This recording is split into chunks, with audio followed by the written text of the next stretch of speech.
Welcome back to Reels, everyone. I'm super excited for this week's episode. We have none other than Sean Stoqua, two-sport athlete, had some experience on the East Coast and from Ottawa. So two places that I just absolutely love, and I can't wait to get into this combo. Sean, how you doing, man? I'm good, Rob. I'm good, man. Thanks for having me on the podcast. I'm excited to be here, excited to chat a little bit about sports and touch on the East Coast and Ottawa. Like you said, we got that history. So there's only a handful of people who, know about Nova Scotia and they know about Ottawa too. So excited. Exactly. Now, I actually want to start it off just kind of talking about me living with Vic, because it was funny because obviously, I've followed you around for a camera for a scattered game and stuff like that and got to know you, taking a few photos of you playing basketball. But I actually got to hang out with you a little bit, the last part of, last year, because you're good friends with Vic. And so I want to, basically paint that whole picture of like growing up in high school with that guy and, playing basketball, because it sounded like you guys had some ballers just throughout that age group. Yeah, man. So yeah, Vic's my best friend. We've been best friends since I'd say about the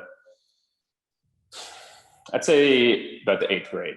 So how it worked out was Vic came back from California to Ottawa, Stittsville specifically. So that's the little suburb in Ottawa where we live, the west end of Ottawa. And Vic was coming back from California, and back then the club basketball system was a little more popular than it is now. So we had like the Goulburn Hornets and the Canada Cavaliers. There was like the P and Bobcats, Ottawa Shooting Stars, a ton of teams. And usually you'd play in your geographical location or district. And Vic lived in Stittsville, but he was playing for the Canada team. So when we were playing them, I'd been playing for Goulburn for like from grade 4, 5, and 6. Never saw this guy until the 6th grade. So I'm like, whoa, where'd this guy come from? And then found out that he lived in Stittsville. And I was like, why is he playing for Canada? Because he was good at the time, man. He was taller. And yeah, so it was actually the 7th grade because we were the younger players. And we were playing with guys a year older. So I was like, how old is this guy? Found out he was, my age in 1993. And then I was like, okay, I need to get this guy onto Goulburn because I knew he lived in the area and he was one of the best big men that I knew about in the city. As soon as I saw him, like, this guy could shoot. And I was like, there's no other guys who are that tall, B, can shoot. So right away, I was like, I can't remember. I think I reached out to him on Facebook back then and asked him to meet up just at one of the corner stores in Stittsville and started talking to him about like coming to play for Goulburn. So eventually got to recruit him over to play for the Goulburn Hornets. He came out to a couple of our summer skills sessions, got to meet the coach, create a relationship there. And then, yeah, so he switched over from Canada in grade 7 to Goulburn in grade 8. And we had a really good team. We did really well. We became good friends. And I continued to recruit him over to Sacred Heart because in Stittsville, how it worked at the time was there was a couple high schools. You could go to either the Catholic Sacred Heart High School, or you could go to the public South Carleton High School. And South Carleton's like in the middle of nowhere. Like Stittsville's already in the middle of nowhere. South Carleton's like in the country. So he was part of the public school system where those people were going to South Carleton. So I had to kind of try to recruit him over to Sacred. And his older brother was at Sacred at the time. So it wasn't too hard. And I think he saw like we were going to have a good basketball team and stuff like that. So I'm really grateful that Vic decided to come to Sacred Heart and play for Goulburn and everything, because we were able to have some good success together and some good times, man. Some really good times. So Sean Stoqua actually started the super teams as opposed to LeBron or any of those guys. Yeah, I was definitely recruiting from a young age, man, 100%. Because like what happened was with Sacred Heart, we had a good team, and in grade 7, but we lost by 20 to St. Pat's Intermediate High School, and they were winning like every year. So they had guys who maybe like were a year or two too old, like maybe they should have been in grade 9 at the time, and they were playing in grade 7, 8. But I remember just getting our ass kicked by like 20 in the 7th grade, and I was like, I'm not cool with this. So I was doing what it took to create a better team so that wouldn't happen again. And we got him, man. We got him. So no complaints. Yeah, no regrets. Hey, fair enough. I mean, you got to do what you got to do. So now, before all that, in even high school, I know like you have a pretty athletic family, right? Like your dad even holds a Grey Cup record. So I think it might have been broken by now, but yeah, Okay. I'm I'm part proud of my family's history and part embarrassed because it just makes me look like a huge failure. So I'll go through it from the start. But like on my mom's side, my mom's last name is Gilmore. So she had her grandfather. So my great grandfather played for the Ottawa Silver Seven. So the original Ottawa Senators team that had 7 members. Her grandfather was on the team with his 2 brothers. So there's 3 Gilmore brothers who were on the Silver Seven Ottawa hockey team. And in 1904, they won the Stanley Cup at the time. And I think they're still the only 3 brothers to be on the same Stanley Cup winning team. So that's pretty cool. And then when I was like in grade 6, I think I got to go on the ice at a Sens game and like pose for a photo with it was in 2004 for the 100-year anniversary of the Stanley Cup winning team. So I had no idea what was going on at the time. I would go out and I remember going into the Sens locker room and I'm like, this is dope. Like, I was so young. I was like 12 at the time. And they had like a big box of Hubba Bubba bubble gum. And that's like the only thing I remember is like just taking a massive handful, putting it in my pocket. And the guy I was with is like, you're an idiot. So that's my great grandfather on my mom's side. And my grandfather, so my mom's dad played a couple sports as well. So he played for the Ottawa Rough Riders football team in the 40s when they were more like football/rugby. It wasn't quite football like we know it now. It was more like football rugby. So he played for that team. And apparently he was asked to try out for the Detroit Red Wings as a goalie as well. So he had a bit of hockey history there too. And then on my dad's side, he's the only professional athlete. He played for the Ottawa Rough Riders in the 80s. And they went to the Grey Cup in 81, I believe, and they lost to Edmonton. And I think it was in the semifinal game that year where he had, I think it was like 106-yard touchdown where, I think the quarterback was J.C. Watts at the time, and he just threw him a 10-yard pass kind of like when they were at their goal line or whatever it was. And he just, he ran it down the whole way up the sideline. And I guess the joke was he was never very fast. So the coaches on our team were running down the sideline at the same pace, telling him to like go faster, that kind of stuff. But yeah, I think he had that record for a little bit, and I don't know. I feel like somebody broke it on the Alouettes within the last 10 years or so, but I can't remember his name.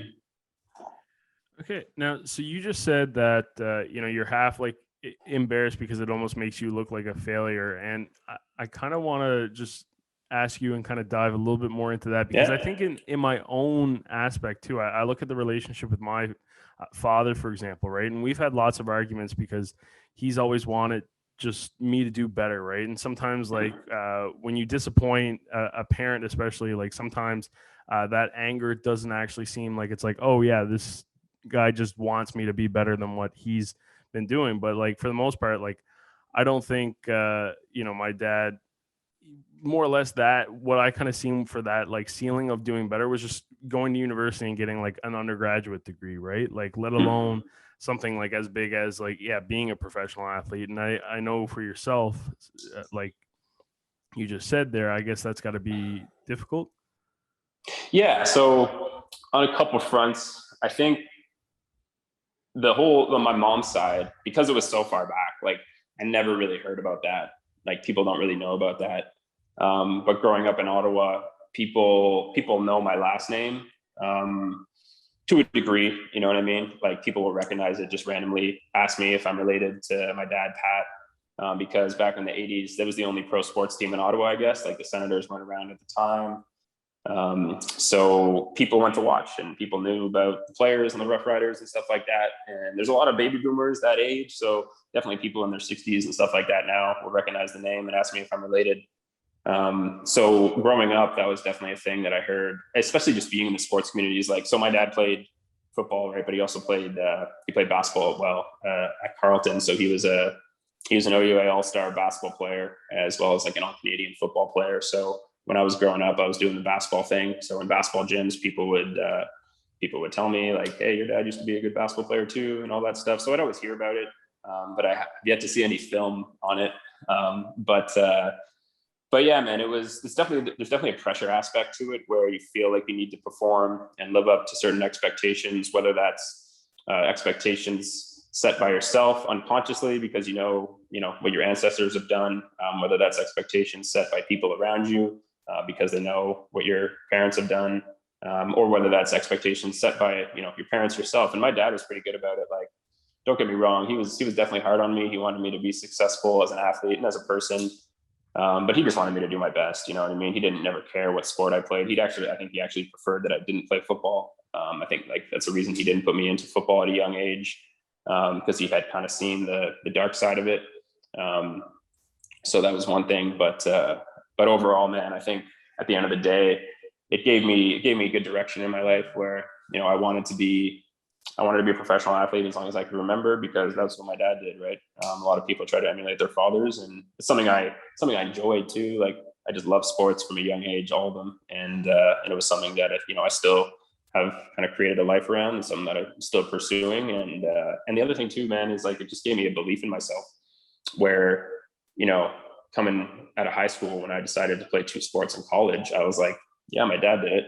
Like, you're going to tell me like I'm not good enough to do it, or like I don't have the genes or whatever. It's like, who else is going to do this? Like, my dad's giving me the blueprint, and he's giving me the belief in myself that I can get it done. So I think that's, if nothing else, that can be like a self-fulfilling prophecy. If you believe that, your ancestors were capable and you have their genetics essentially, and then you just have that belief in yourself. I think that's one thing that it gave me, that I had to cultivate a little bit, but I think it's something that, it's just something that I had because I knew kind of like what my ancestors had done athletically. So it was definitely beneficial. Mm-hmm. Yeah, I guess it's almost like you see the blueprint in a way right there for you laid out, as opposed to trying to, I guess, figure it out step by step, right? Yeah, I mean, yes and no. Like, it was definitely useful having my dad in my corner at university, because there's certain challenges that come along with playing 2 sports, that one sport athletes don't necessarily face. That being said, like, the times are kind of different now a little bit too, where a lot more people in the 70s were playing 2 sports. It's not as common nowadays because teams are training year round, or a lot of coaches won't allow it, or there's just a larger pool of competition, like more high level athletes for each sport. So it's harder to kind of make it in both sports, so to speak. But overall, yeah, no, it was great just to have somebody that I could throw ideas off of, and just be able to, to be able to talk to about the kind of the different difficulties of playing 2 sports, and the training around it and that kind of thing. Mm-hmm. Yeah, it's definitely a tough measurement to try and execute on, especially in the sense, like, realistically, you see almost the second sport be an individual. So like a hockey and golf pairing, or a, say basketball or football or volleyball, and maybe like track, where it's like, okay, they can just, run the 400 by themselves, or they can, go it on a golf course by themselves, kind of thing. But to see it with like 2, team sports is, almost non-existent at this point. Yeah, man. Yeah, it's definitely a lot more common to have the team sport and then the individual sport as like the secondary sport.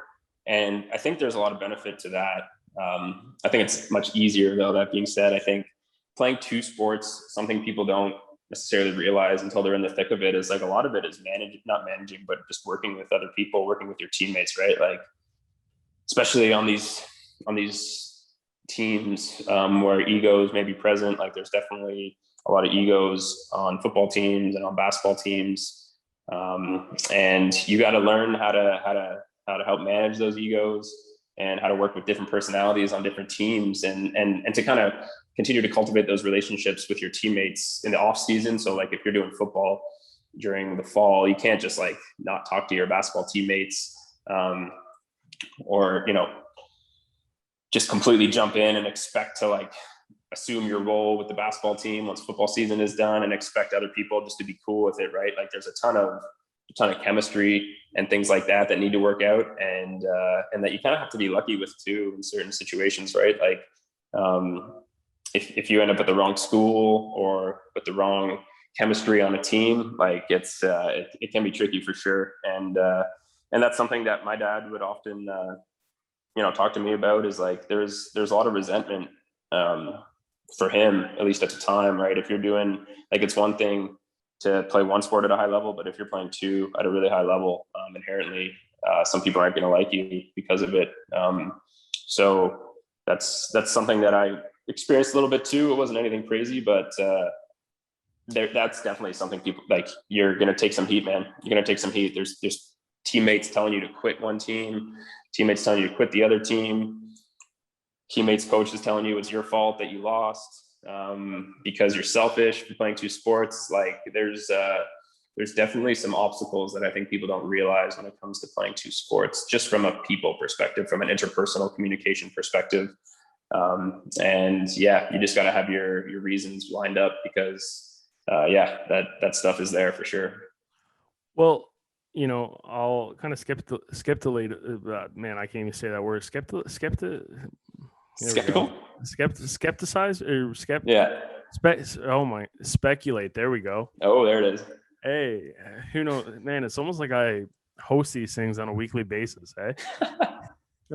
But within those team atmospheres, and I mean, I've been in the locker rooms and I've been on staff and, played a little bit in high school and stuff like that. But the one thing is too, is what a lot of people don't understand is it's very much a you against everyone else, right? Like this group, as opposed to just not the individual, but the actual team, right? It's the team versus everyone else kind of thing, right? So like when you're on the road and you're in this random city, nobody likes you except for the individuals who are on that bus and wearing the same organization logo as you. So I can see from, some people in the sense where it's like the second, like you start prioritizing yourself in terms of your time management elsewhere.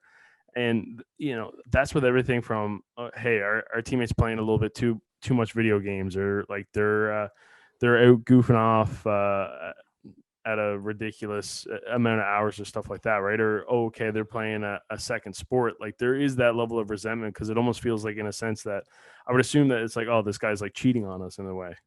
Yeah, man. Yeah, 100%. And especially from like a leadership perspective. So I know that was something difficult for me as I got into I don't want to say it was a different dynamic. So like in the first couple of years, you're a younger player, right? You're playing with older guys in their fourth and fifth year. You're not necessarily expected to come in and have a huge leadership role on the team, right? So it was a little easier my first couple of years, where I could do my thing in football, and I wouldn't really practice with basketball during the football season.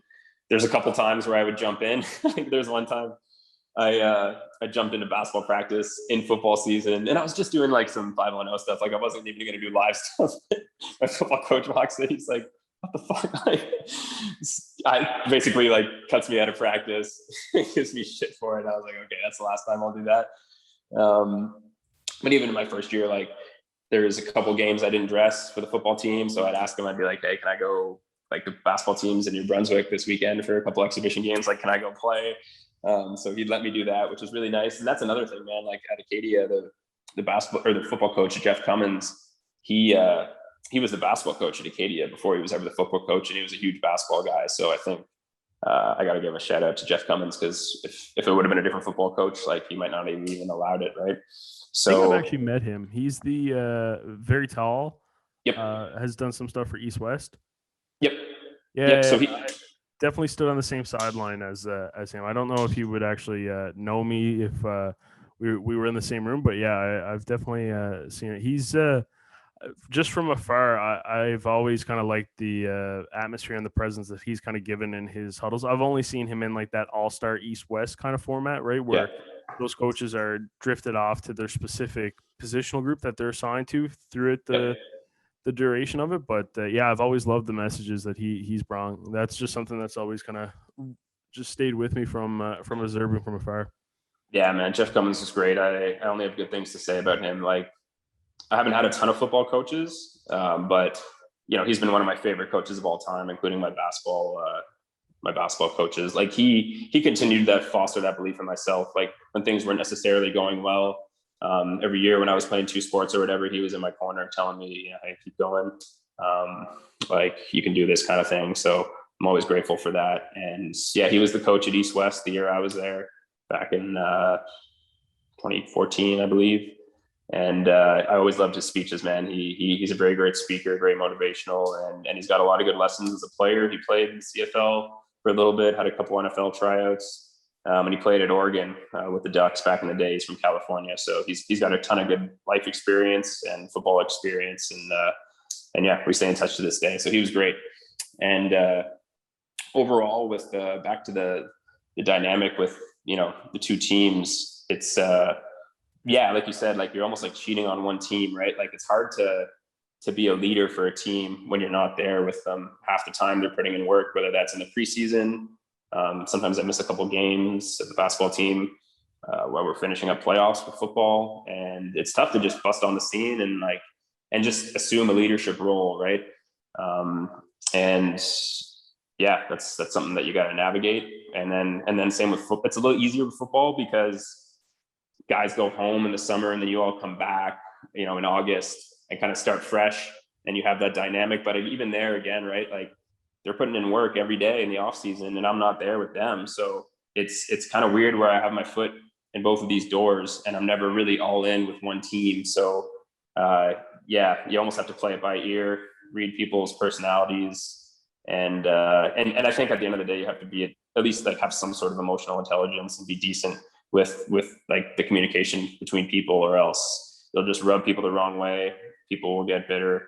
They'll get resentful to a degree. And that's just no way to build like a positive team dynamic at all. 100%. I mean, it's just easy ammunition if you come into a football practice or a basketball practice hot, telling people, what to do and where to go. Immediately what's going to be thrown back at you is like, man, you haven't been here all week and you're going to tell me what to do. Like, no, thanks. Yeah, pretty much, man. Yeah. It's yeah, you definitely need to navigate it. Just in the sense of like, I would always hate like missing like one practice or just as a staff member, right? Like one practice or one game, just because you're playing catch up at that point, right? Like you're never going to get that, week back. The funny thing this always killed me was like when if a guy missed one practice at the beginning of it, because say like his flight was delayed for getting into like training camp or stuff like that, like you go a week and a half into training camp and all that dude did was miss like the first introductory games, and he's still getting chirped being called fresh legs from the guys, right? He's like, fresh legs. He's like, guys, like what do you mean? He's been doing the 2-a-days the whole week, 2 weeks with you guys. He missed that first day, man. His legs are fresher than mine. Yeah, exactly. Yeah, that was a classic thing at Acadia too. Like anytime someone would be hurt, so you had to practice the Thursday if you wanted to play the Saturday. So we called it Miracle Thursday. Like if someone was hurt during the week, they'd show up for the Thursday practice and get out there, and everyone's like, "Oh, Miracle Thursday," or like fresh legs. So I feel like that's a pretty consistent joke amongst most football teams. 100%. So before we actually dive more into the university, I understand football, I understand basketball, obviously, with your family's reputation, but why not hockey? Canadian boy in the city of Ottawa, you do also have that background. You get a great experience in like 2004 as a kid, introduced to the game at the highest level, being in the Senators locker room. Like that's just like something that almost seems like the picture of you at the Sens in 04 is what they replay on your NHL draft night when they dude. So honestly, if I could do it over again, I might have chosen hockey. But the thing is, when I was a kid, I chose to be a goalie in hockey. So I played goalie from like grade 4 and grade 5. I played for the Ottawa Valley Titans. So that was like the highest level at the time. So I was good. Like I played with guys who went on to the OHL and that kind of stuff. And then in grade 6, that was my last year playing in grade 6. So I got cut. So I played for the Titans in grade 5, and then I was cut in grade 6, and I kind of just lost interest that last year. I think it was just playing goalie. I got bored. Like there's just not enough action. I was just kind of standing there half the game, and I was one of the more athletic dudes for all these other sports. Like I was playing house league basketball at the time, playing some soccer, and I was like the fastest guy out there. So those other sports were always a little more appealing because there's just more action. And so I was drawn to basketball at that time when I realized that I was just kind of bored of hockey. But from a physical standpoint, man, just like body type, like obviously I'm not built for basketball. Like I realized that pretty quick when I went to football too. I was like, yeah, I'm way more efficient and built better for this sport too. But if I could do it over again, I might try to be, a left winger or something in hockey. I think that could have worked out. But that being said, I think that, my journey to play two sports was more difficult than it might have been to play hockey. And I think there's some benefits from that, like going through the injuries and learning that process and leading me to a career in physical therapy and stuff like that. I'm not sure I would have ended up, obviously here if I would have played hockey too. So yeah, tough to say, but that's kind of why I didn't end up going to hockey, is because I chose the goalie route and it got kind of boring. Fair enough. You ended hockey the same time that I kind of picked it up. Like I started playing in, I think, grade 6 or grade 7. I played goalie too. And I mean, man, my team's I got like 50, 60 shots a game. Like we were all over the place. We were not the greatest team every now and then. So I can't relate on the boredom aspect. I was quite busy. You're quite busy, just getting peppered with pucks. Yeah, pretty much. Yeah. We'll say peppered, but there was a lot of them that missed me. So yeah, just dodging pucks. Fair enough. Yeah, exactly. Yeah, man. Okay, so now why Acadia? Like, I mean, obviously, the East Coast is great. It's a nice spot to be at. I assume, if I'm gonna make a guess here, that was an institution where it was probably a little bit more probable for you to play two sports. Yeah, so that was probably the biggest thing, was the athletics. I'd be lying if I said I went for, like, school was definitely a priority, but I made both of my decisions for Acadia and LRU based off sports more so than academics. Like academics were a factor, but at Acadia, man, it was like I'd been playing basketball for the Guardsmen, the Ottawa Guardsmen, throughout high school, which is like a Carleton farm system. And I think most coaches kind of assume that you're going to go to Carleton if you're one of the better players as part of that system. That generally is what happens. And, I was being recruited by Carleton at the time from like a pretty young age, I guess. And I was and my dad had gone there. He played basketball there and everything. So I think that was kind of like the route I was headed. And then one of my neighbors in Stittsville, his name's Anthony Ash. He went to high school at Sacred Heart as well. He had just transferred from Carleton to Acadia. And he was starting to recruit me out there. He's like, hey, man. And he was always like a big bro to me. So he's probably 4 years older than I am. And I always looked up to him in high school. And when I was a kid, I'd go down the street, I'd knock on his door. And so like when you're younger, 4-year age gap's pretty significant. Like I'm like grade 9 or like grade 8. He's like grade 12, right? So he wants nothing to do with me at that time, but I'm showing up at his house and his mom answers the door. I'm like, hey, is Anthony home? And she'd like send him outside to come play like 21 with me and stuff. So that was always fun. And then he eventually recruited me out there, and the coach, Steve Bauer, got in touch with me and pretty early on in the process. So probably like going into my grade 12 year in September. And he said, hey man, like we have a guy right now, his name's Eli Prochnow. Shout out to Eli. And Eli was playing both sports at the time. So he had just showed up his first year at Acadia. He was playing on the basketball team and he was playing on the football team.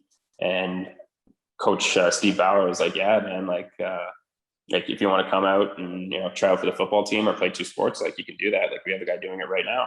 So immediately I was like, whoa, I didn't even realize that was an option. Like I didn't make a football recruiting tape in high school. Like I was an all-star. I played a couple of years, but I only played 1 year of defensive back. And I remember so I was like not recruited by the football team at Acadia at all. I was recruited by the basketball coach.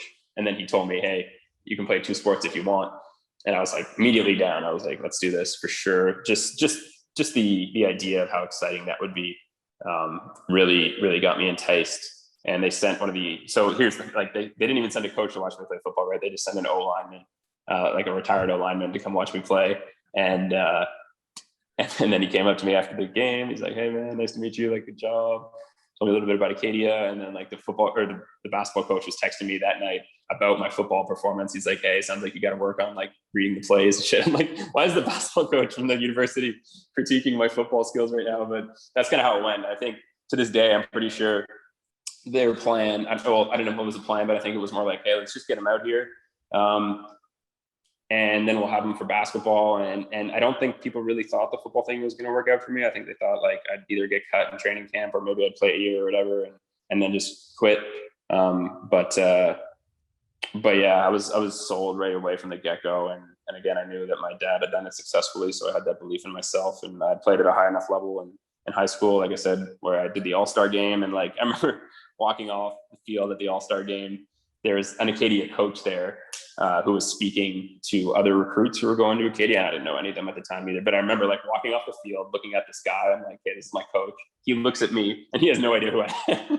Like, he just has no clue. Like, this is like in like May. So like, it's not even like early in the process, right? Like, I've already committed at that point. Like, I had coaches calling me from the football team once in a while earlier in the year, because I committed pretty early in like November, and guys were calling me in like October, and I was like, or maybe it was after I'd committed, but they were talking about football, and I'm like, yo, don't worry, like I'm coming, like I'm already in.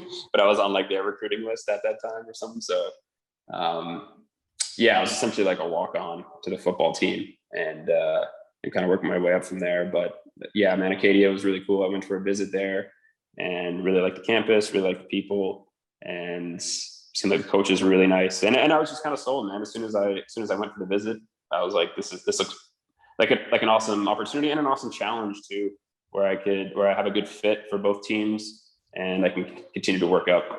I'm just gonna grab a charger here for my phone, but yeah, no worries. Well, it's interesting. I'm seeing this common trend with East Coast universities. So what it seems to be is almost like the strategy is whatever it takes to kind of get top level talent from like say Ontario or Quebec out to the East Coast.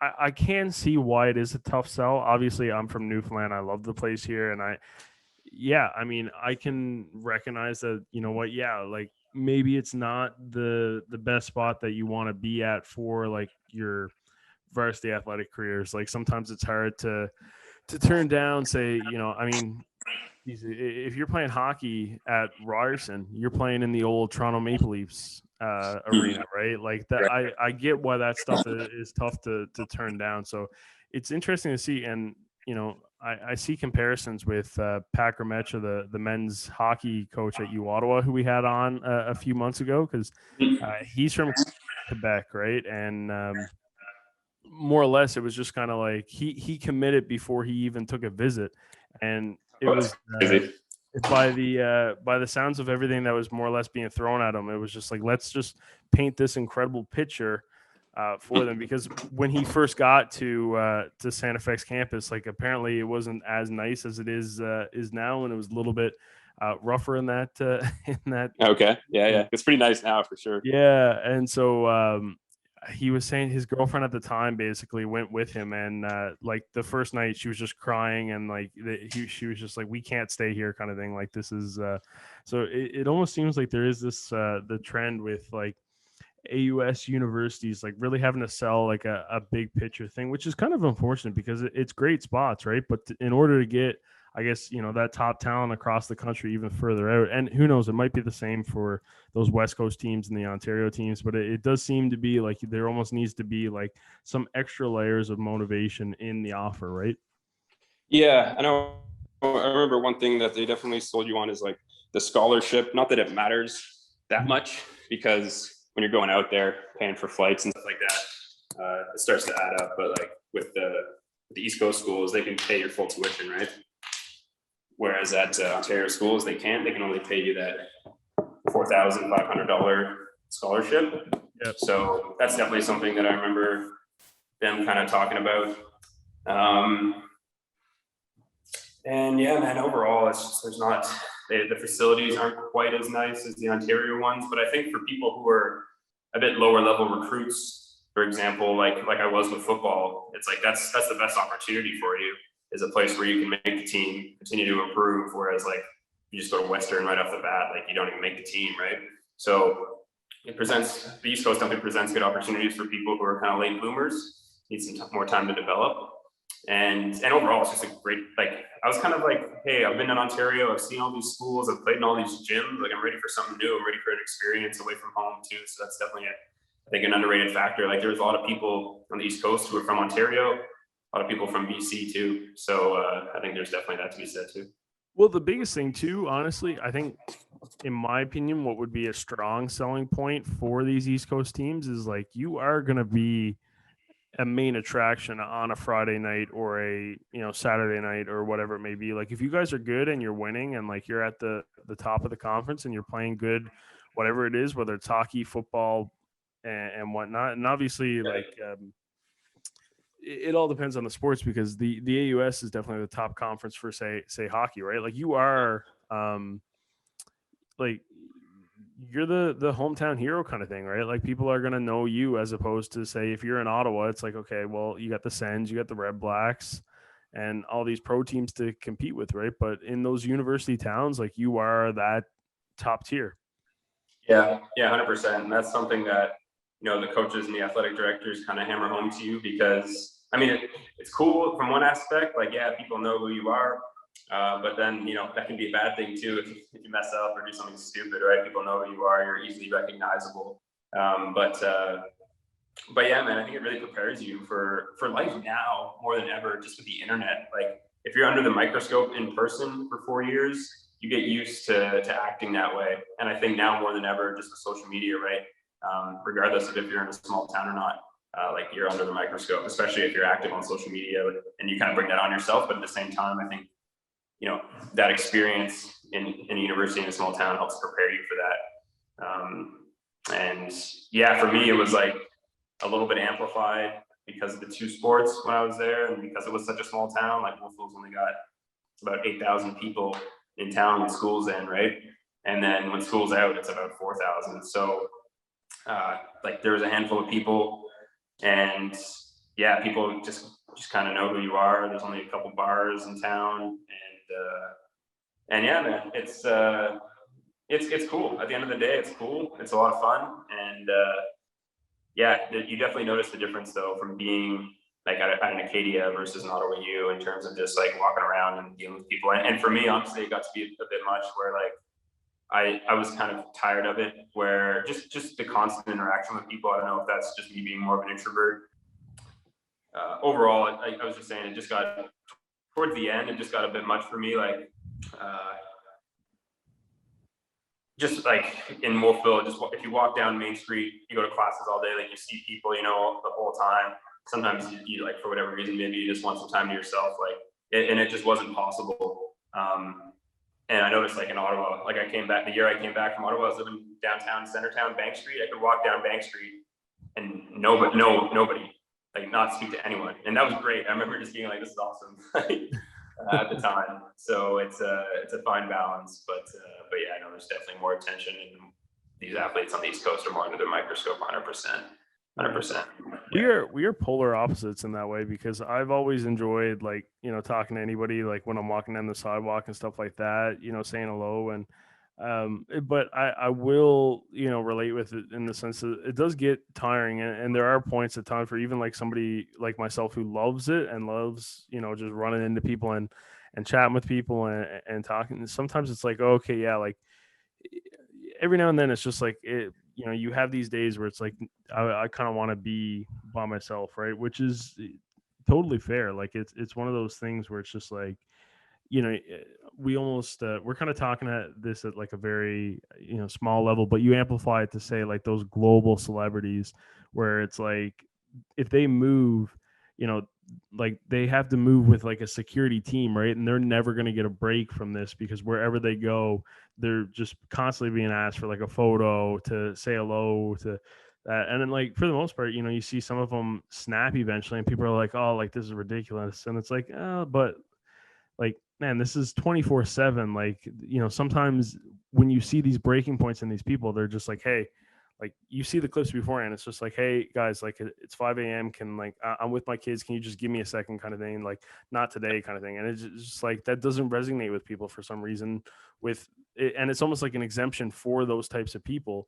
And now all of a sudden, then it's just like, they ask once and then it's twice, 3 times, 4 times. It's that constant repetition. And then you see the blow up in it. Right. But yeah, no, it's, all fair points, right? And I wonder too what goes with it in the sense of like, because me and you, we almost did the opposite, right? Like you're from a big city, you went to a small town. I went from a small town to a big city kind of thing, right? So I'm curious in just like how it all kind of plays out and what what a shape. So I'm almost like, do you think maybe you would be more of an extrovert if you grew up in that Wolfville setting through your whole life, and then maybe when you go to Ottawa, it almost amplifies that? Or, and I'm also curious for myself. I'm like, man, like, would I be more of an introvert if I was in like a big place like Ottawa, where it isn't like, when I'm walking down the street, I know every single person who's just walking by me.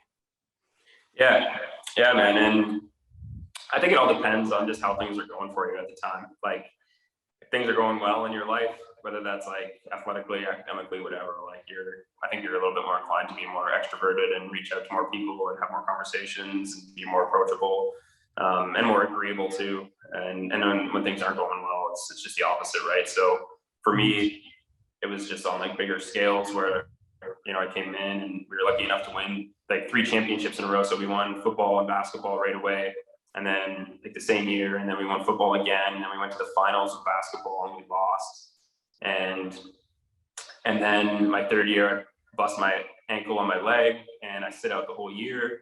And so it's like, I would say that I'm honestly more of an extrovert than an introvert, but there was times like full year stretches or full summer stretches where I was just like, fuck, like we should have won this championship, you know what I mean? And then like bust my ankle and it's like, now I have to have this conversation like literally hundreds of times, when I don't want to have it at all. It's like, it's hard to avoid that, right? So it's it's tricky. And then it's I think it just depends on kind of like what's going on in your life at the time, and then just how many people you have to see on a daily basis. Like, it's kind of nice now for some people where they just can sit behind their phone and do all their schooling online, but back a few years ago, that's not an option. You got to show up and show your face and have some conversations when things are going well or when they're not going well. Interesting story. So one of my role models growing up was Osvaldo Gianti. So he played basketball at Carleton and he won 5 straight CIS championships back in the day. And something he did his first year coming to Carleton, he's like, yeah, I want to win 5 national championships. And then he did. And I thought that was crazy. And I thought it was so cool how he just stuck it out. And he would talk about how, he remembers saying that, getting publicized in the paper, and how that would push him through his training and everything, like reminding himself of what he said, and he had to hold up to it. And that's a page I took out of his book when I went to Acadia after winning, when we won back-to-back AUS championships my first year. I remember doing an interview with Monty Mosier and telling him that I wanted to be the best athlete in the country, and that I wanted to win 2 national championships, because at the end of the day, right, as a team sport athlete, I don't really like your individual stats. Like, at the end of the day, it's championships that are the trump card, right?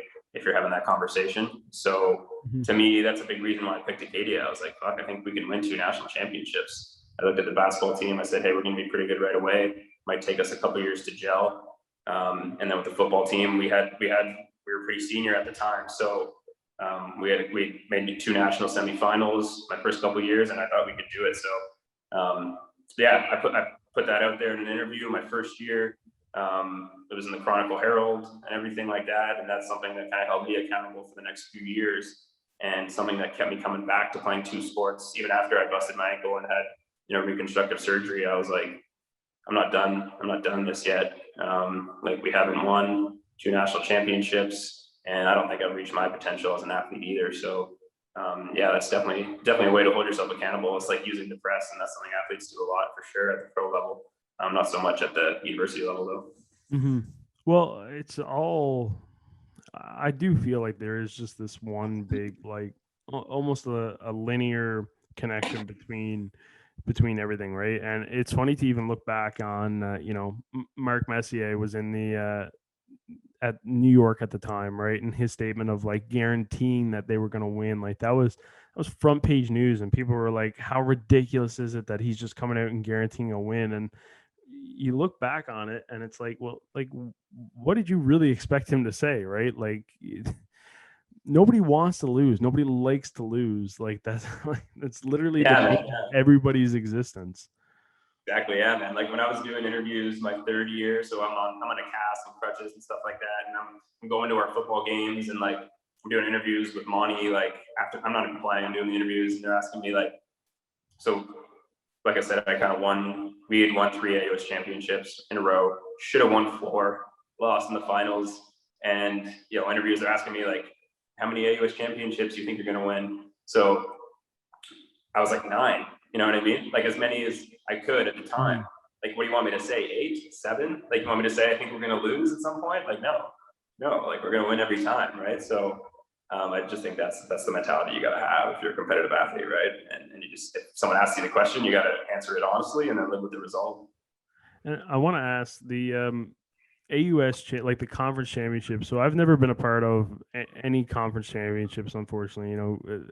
Come up, with the teams I've worked with, just came up short a couple times, and it's still like I said, even when you're not playing, like if you're just a part of something, like it sucks. Like I even yesterday, I'm just like I get reminded of something, and I'm like, man, like, oh, if only this had went the other way, right? Like, how highly do you hold those conference championships? Like in the sense, because it's weird in a way because it's hard to get the conference championship, but almost at the university level, it's still not like that national championship that has that the top tier, right? Do you diminish the value of the conference championship at all when you don't go on to win the national, or is it still something that remains special to you? Yeah. 100%. It still remains special. I think at the end of the day, national championships are obviously a little bit better, but for sure, man, it's almost like you're in your own little world in your conference, right? So those conference championships, man, those are still that's my favorite part of Acadia is getting to be a part of those teams for sure. Those team experiences outweigh the individual ones. It's not even close. And it was cool my first year. So like with the football team, I was a walk-on. I didn't play a lot my first year. Didn't dress a couple games, but I got to dress for the playoff games and for the AUS championships. And I still remember vividly like watching my 4th-year teammates, 5th-year teammates, celebrate when the clock went off, when they won, because they weren't very good. Like the 2, 3, 4 years before that, they had kind of had to work their way back up to that point where they were competitive. And yeah, I still remember that very vividly, like watching them celebrate and just seeing the look in their eyes and the smiles, right? It's just a whole another level of joy. So that was really cool to be a part of. And it's one thing, there's definitely something to be said for like contributing to the championship, like getting playing time, getting out there and competing, having an impact on the game, right? So the way I felt with the football team that first year was much different than the way I felt after the basketball championship, where I was just the starting point guard and I had a more significant role on the team. That was definitely a little more, I don't want to say gratifying, but also I had closer relationships with the basketball players at the time, and I think that's definitely something that you remember too. Is like it all depends on how close you are with the teammates too at the time. So that was great, man. That was great. I definitely hold those like pretty close to home, and those are still my favorite parts about my time at Acadia for sure. Mm-hmm.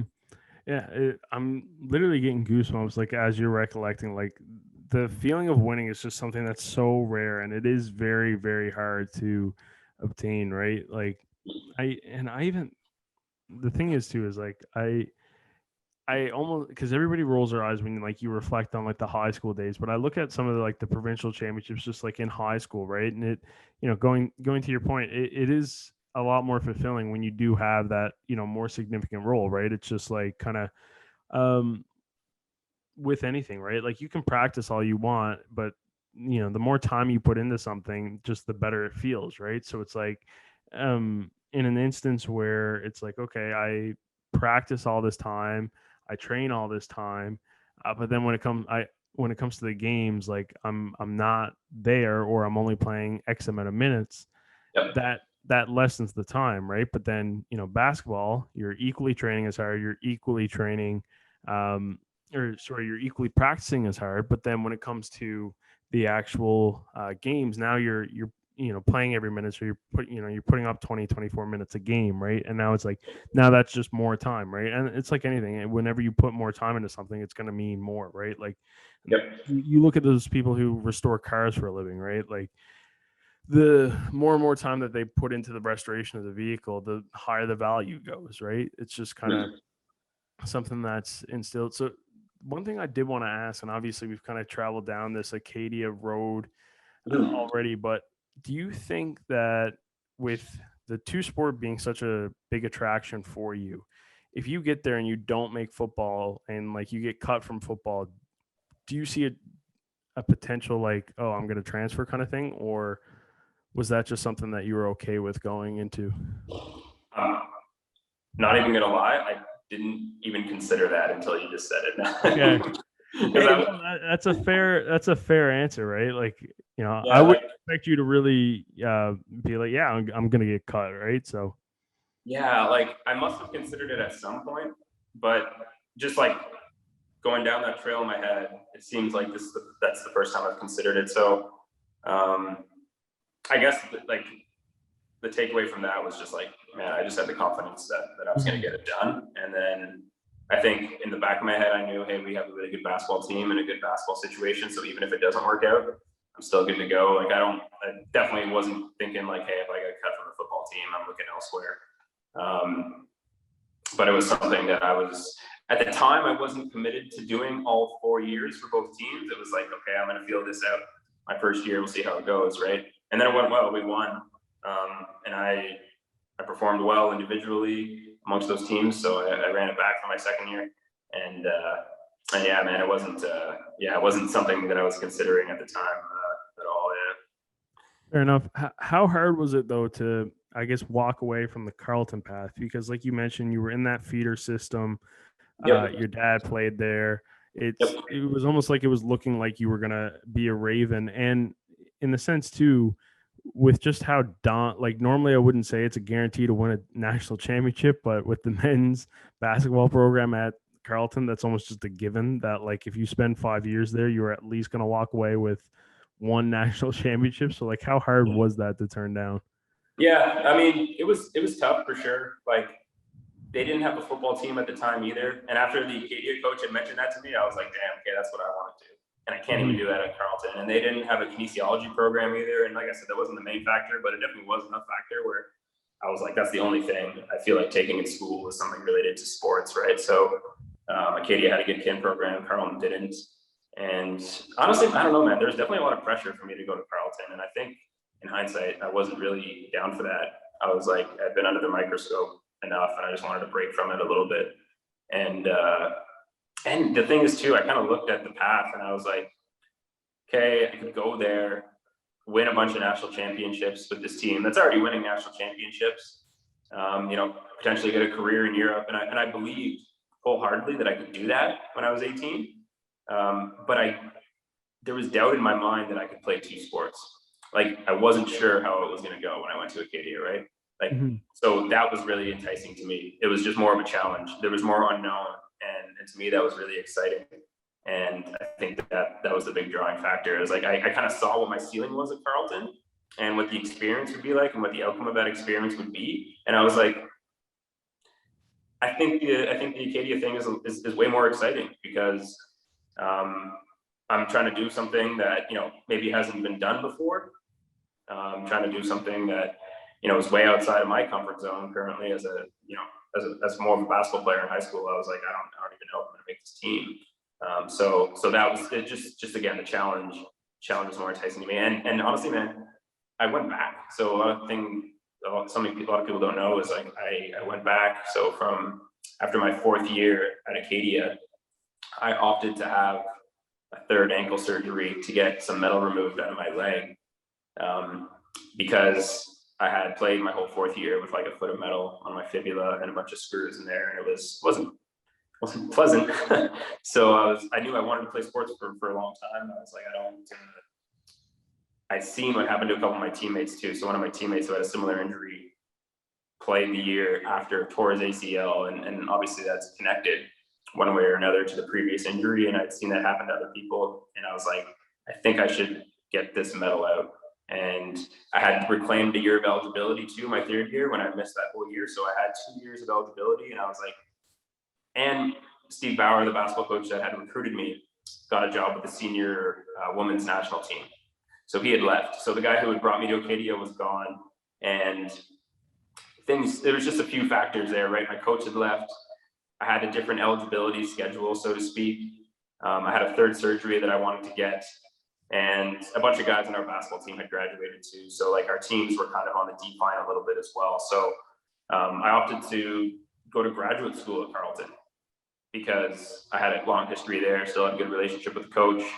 And I kind of always felt like that was, I shouldn't say the place for me, but it was like they had a football team at the time too. So it was kind of time for me, I felt, to come back home, continue my academic stuff, like do graduate school. I've been accepted into a master's degree in neuroscience, and to come back and join two teams that were national contenders at the time, right? And I could compete for 2 national championships and continue to pursue that goal of winning 2 national championships in the same year.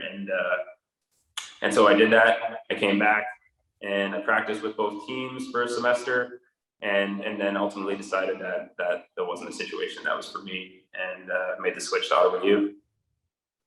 Is that a tough conclusion to come to when, like, I just mentioned, right? Like your whole life is Ravens. You're in that feeder system. Your dad's a legend there.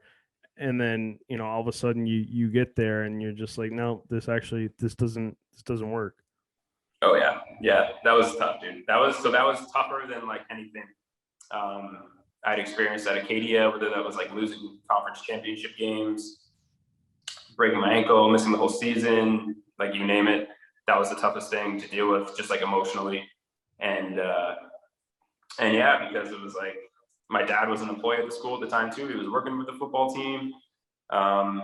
And like I had free tuition, I had all these academic and athletic scholarships. Like I would have been making money going to the school and stuff like that. But yeah, when I got there, I kind of realized like my perception of the program, at least the basketball program, wasn't what I thought it was growing up.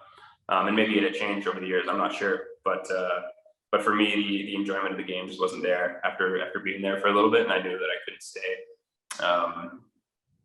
Yeah, I knew that I couldn't stay for that reason, and I knew like academically, once I got my feet wet in that neuroscience lab a little bit too, I was like, I don't think this is really what I wanted to be either for the next couple of years. So yeah, and like man, coming out of high school, even when James Duran recruited me to Ottawa U, it was kind of late in the game, or it wasn't late in the game, but it was in November, and he drove me home from from the game, and I remember telling him like, I'm gonna commit to Acadia like next week. I didn't even want to waste, like he wanted to go out for lunch, and I was like, I respectfully don't want to waste your time. Like I'm decided I'm going to Acadia already, and I'm pretty sure I told him, I was like, look, I can't even come to Ottawa U, even if I wanted. Like I feel like my parents would like disown me or like something like that. Like it was just like not even an option coming out of high school for me, just because I was really a part of that Guardsman program and had that relationship with the coaching staff at Carleton, had that family history there. And yeah, even coming back, like when I decided I was going to leave Acadia, Ottawa U wasn't on the table at the time for that same reason. It was literally like, can't do it. And even when I left Carleton, at the time too, I was like, can't go to Ottawa U. It was like any school but Ottawa U, you know what I mean? And I think that's a bit of a stigma when you're a part of that Carleton program that's maybe present, and it's something that I'm thankful other players like Mehdi Tahani, Brody Miracle, Jean-Pierre Charles, like these guys were able to pave the way a little bit for other guys who maybe wanted to leave that program and join the Ottawa U program. So I'm really thankful for them because it's not like I was the first guy that did it. So I'm friends with all those guys, and it was just easier to follow in their footsteps, so to speak. Yeah, it definitely seems like a hard bridge. I mean, just knowing that rivalry pretty well, like it's not a friendly one. Is there visible frustration with your dad at this point though? Like, is he just like, come on, no, he's just more like you're still his son? Yeah. No, he doesn't. Yeah, man, he's been great, like every step of the way. Like when whether he's agreed with my decisions or not, like he's been fully supportive of whatever I want to do. And like I said, he's never really been overly concerned with what I choose to do, as long as I do it to the best of my ability. That's just been his thing. Is like, I don't care what you do, but just do it to the best of your ability. And yeah, man, he's like I said, he's been there in my corner every step of the way. So whether that was at Carleton or Acadia or Ottawa U, it didn't really matter. Now, have you gotten him to wear a garnet and gray sweater yet, though? That's the real question. Yeah, man. So here's another thing too. My sister went to Carleton for her undergrad and played basketball there. And then she did her education degree at Ottawa U and played for Andy Sparks there. So my dad had already kind of got a taste of what that was like. And I think he had some gear from her maybe. But yeah, he's definitely still a Carleton guy, like through and through. But man, he coached with the GG's football team. So after he played for the Rough Riders, or maybe even at the same time, like in the off season, I can't remember, but he was coaching. He was a coach. He was a receivers coach for the GGs. So he's got a little GG's alliance in him too. He's not fully Carleton, but definitely still more Carleton than Ottawa U. Yeah, that's awesome. I guess the family competitions, like the family games of the 21s, must have been pretty intense, even with your sister being a university basketball player. And so she would always beat me in the laneway until maybe like the 8th grade. I can't remember. As soon as I kind of hit my growth spurt a little bit, she always did the step through. So you know how like in women's basketball you can pump fake and step through and take your back foot off. That was her only move, and I was like, bro, you can't just keep using this move, and she beat me every time.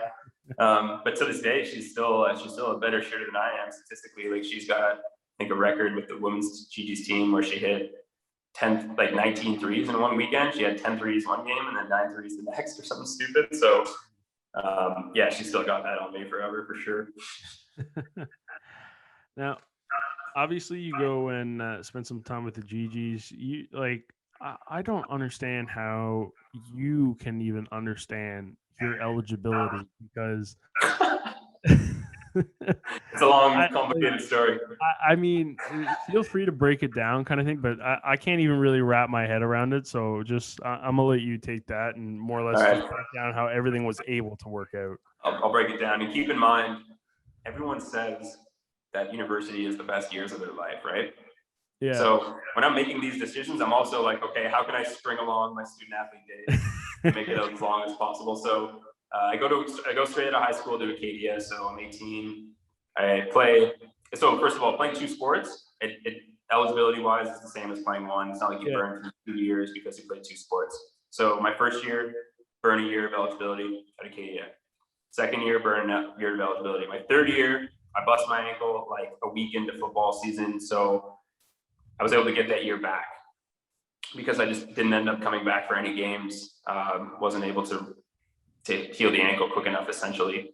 And so I had that year. And then I played my 4th year, came back, played both sports at Acadia my 4th year. So after 4 years, I had used 3 years of eligibility. And then I returned to Acadia for a semester where I just finished up school and didn't play sports. I had that 3rd ankle surgery. I was just rehabbing my ankle and just doing school. And that was honestly so much fun, man. Like leading up to that point, I had been doing 2 sports every year, right? But then I come back for a semester, I have no practices. I actually go to class and like meet some people who I otherwise might not talk to and that kind of stuff. And that was honestly so much fun, man. So much fun. Just to be a college student, like a normal college student for a semester. It was great. And I didn't even go and like party that much, but like just the lack of stress, I guess, that comes along with needing to perform at a high level day in and day out. When you take that away, it's a nice change up sometimes. So I did that for my 5th year, came back and practiced at Carleton for the 2nd semester of that 5th year. Okay. And then realized at the end of that semester, hey, this isn't for me. Tried to look at a couple schools, but it was kind of late, so I didn't figure it out. So I just took that year off. So basically at that point, I had 2 years where my 5th year at Acadia, and then the next full year I hadn't competed like in U sports really. So really I had like 2 years from my 4th year at Acadia to my 1st year at Ottawa U. I had, during that off year, I started practicing with the Ottawa U team. So my boy Vic was an assistant coach at the time, and he started recruiting me over, and he was in my ear, like not the whole time, even when I was at Carleton and stuff, but he was always there for me too, man. Like he was great for me at that point, and recruited me over and practiced with the team that semester and just kept my skills up, right? That's the thing. Like even with those 2 years, like I was training for those whole 2 years and got more athletic. Like I was more athletic when I arrived at Ottawa U than when I left Acadia, for example. So it wasn't like I just kind of took 2 years off. those years off were actually very beneficial for my body, just to kind of recover a little bit from playing 2 sports and from having a few ankle surgeries. So that was great. And then played a year. So used my 4th year of eligibility, my first year at Ottawa U. So you still with me so far? I think And so. yeah, so came to Ottawa U with 2 years of eligibility left, right? Because I only used 3 years at Acadia. Played my first year and tore my ACL towards the end of the season, my first year at Ottawa U, and then missed my whole second year at Ottawa U. So I was doing graduate school in physiotherapy. It's a 2-year program. So I used my first year of eligibility in my first year of physio school. My second year of physio school, I don't use it because I just wasn't able to rehab the ACL and come back fast enough. So now I'm done physio school because I still go to school and complete the degree, but I still have a year of eligibility. And I'm like 25 or 26 at the time, but we're hosting nationals at Ottawa U the next year. So we have an automatic bid. So I'm like, and at that point I was kind of considering like, hey, should I turn pro and go play basketball in Europe at the time? Like I had the numbers and probably could have done it. But again, I was kind of that was another, similar to like when I chose to go to Acadia, it was like, hey, I know I can do that and that'd be great, but it'd be really cool to come back to Ottawa U, win our first ever basketball national championship and do it in Ottawa, right? So that overall just seemed like a more enticing experience. And that was like, that's definitely something I'm going to come back and do, or at least try to do. And so I did that. I just took 3 random courses. Actually, no, it's not true. I had to sign up for a master's degree in education so I could still get a scholarship, because if I just took 3 random courses, I wasn't going to get a scholarship.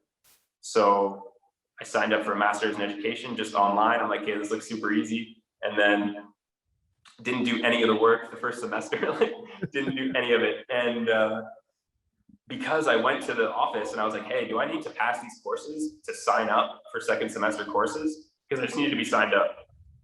At this point, I didn't care about my GPA at all. And they're like, no, you don't have to pass them. So I was like, okay, great. But then I went and double checked about a week before, and they're like, no, actually, you needed to pass. In graduate school, the rule is you can't fail 2 courses or you're gone. So I fail all 3 courses that I'm in, so I'm gone. And this is like a week before you need to be registered for courses to be eligible to play second semester. So I was one conversation away from being ineligible for this past year, or like my last season at Ottawa U. I just took 3 random courses the second semester as a special student, so I was eligible. So I think I might be the only dude who dropped out of graduate school at Carleton, passed graduate school in physiotherapy at Ottawa U, and then failed out of graduate school at Ottawa U. What is if you don't mind me asking, what's your CGPA looking like? So at Acadia, it was pretty good. Yeah. Because I knew I always wanted to do more school, right? And that's something my dad was actually big on. And like when I decided I was going to play 2 sports, he was hesitant initially, just because he knew like he struggled academically in university playing 2 sports, just because he knew what the workload was like, and he didn't want me to kind of suffer that same fate. So he was always like, yo, you got to take care of your academics. You got to make sure you're getting A's and stuff like that. So I'm thankful for that, because that's probably not something that I'm that naturally inclined for, but something I kind of learned how to do. So I think I was an academic All-Canadian like every year at Acadia, and it just was interesting to me to finally learn about sports and kinesiology and the body and anatomy, and that was definitely a factor too. It was like in high school I could give a shit about all these things, but if it was related to sports and I could use the stuff in the classroom to make me a better athlete, yeah, like I'm down. So that was the reason I did well there too. So I think I had a 3.7 GPA at Acadia overall. Nice. And then my mindset completely shifted when I got to Ottawa U for physiotherapy. So first things first, the program is all in French, and I'm like not really bilingual. So when I applied, I did some immersion in high school till grade 11, but then in grade 12, you need to get an 80% average to get a scholarship. So I dropped out of all the French stuff because it was just hurting my average. And then, So before you continue, I do want to mention this because we talked about Vic, and Vic has told me that you're like one of the smartest dudes he's ever met, which is pretty. I think pretty apparent to the fact that like basically you're reteaching yourself French to go into graduate school for physiotherapy. But anyways, continue. But I want to like I basically want to set that expectation for the listeners. Okay, dude, yeah, so appreciate that too, Vic. I don't know. Smart's an interesting term, but I would say like I'm not that smart. I definitely do like put in the work.